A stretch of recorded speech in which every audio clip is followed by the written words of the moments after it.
Hey all, Hipper here, and welcome back to the channel, welcome back to Sea of Conquest, and welcome back to this video here on how to do the best drowning build in the game. So as usual, don't forget to subscribe and comment. I read all comments. So first of all, we gotta find a good ship for our drowning build here. And obviously Stormbringer is the best pick because it does both blazing and also drowning damage if you get the right skills.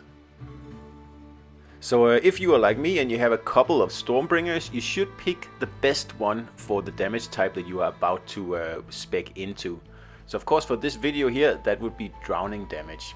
So this level 1 Stormbringer here, it does have in the third skill, it does have drowning damage by 4%, right? So that's excellent, we want to keep that. But one of my other Stormbringers has in the second skill slot, a skill that I really want on this new Stormbringer here that I'm gonna spec into specifically for drowning damage.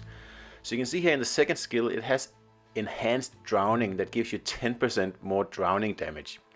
So before I do anything else, I'm going to try to hone the skills on my level 1 Stormbringer so I can get this skill as well as the existing skill in the third row.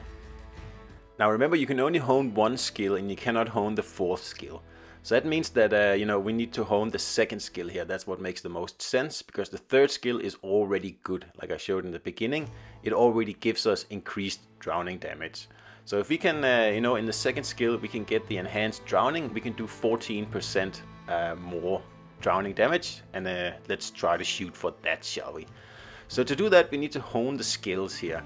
And remember, you can only hone one skill. So we pick the second skill, and then all you gotta do is click the hone button, and the game will show you what the new skill will be.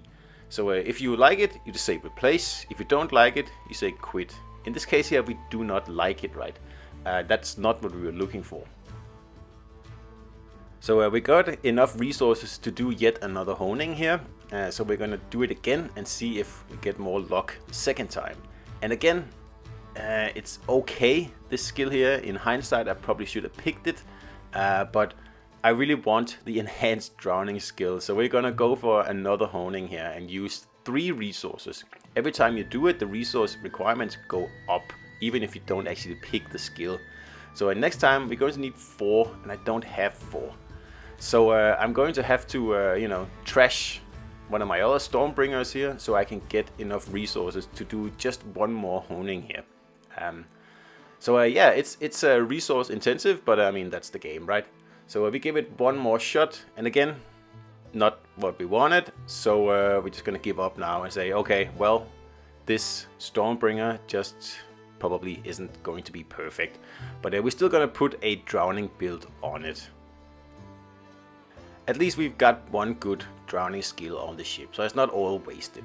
So next, let's look into the items. So what you want on your drowning ship is the Rupturer of the Abyss set. So it does drowning damage plus 8% for the cannon here. So of course, the more of these you have, and if you want to max it, you should have all 4 legendary high level items here, and you will then max out your potential drowning damage. And of course, keep adding legendaries of a higher level as soon as you get them. And also use the resources to actually heighten the like you see, these are all plus 15, for example. You want the same with your drowning items. Alright, so that's the ship and items down. Next up, we're going to look at the heroes, probably the most interesting part here. So the best captain for your drowning build is Mr. Barnacle here. He does drowning damage, and he is obviously a captain. So if you have him already, that's awesome. If you don't have him, I would wait with a drowning build until you actually have this guy here. There's really no other pick for the captain, so this is the guy you should go with. So for the the gunner position, we're just going to skip the first mate here, but for the gunner position, you can use Mad Dog if you want to use an epic hero or you don't have a legendary hero.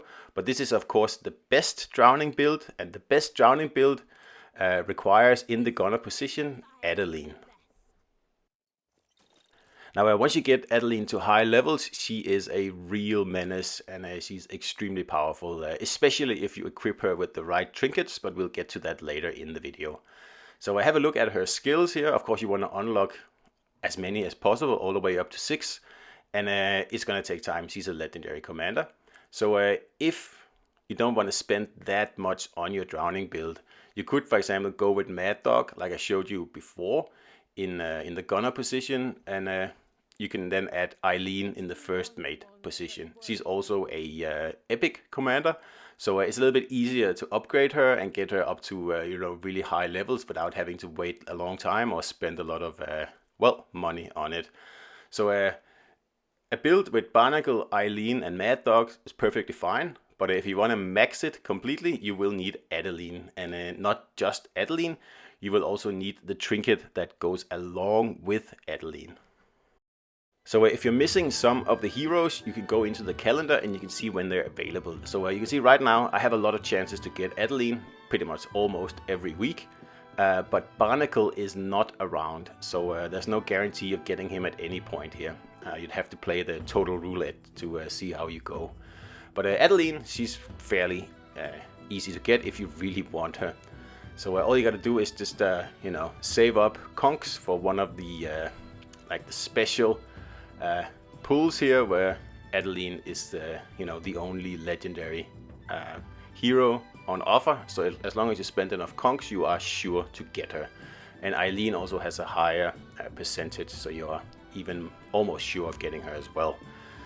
If you're going for Adeline, I would suggest that you also make sure to get the legendary trinket Blood Fang that goes with her, because it increases drowning damage by 12%, and if you equip it on the gunner, which of course you're going to do as well, it does even more drowning damage. So this is a powerful trinket, and you really should get it if you're going to really dabble into this build here, at least if you're going to go with the legendary heroes.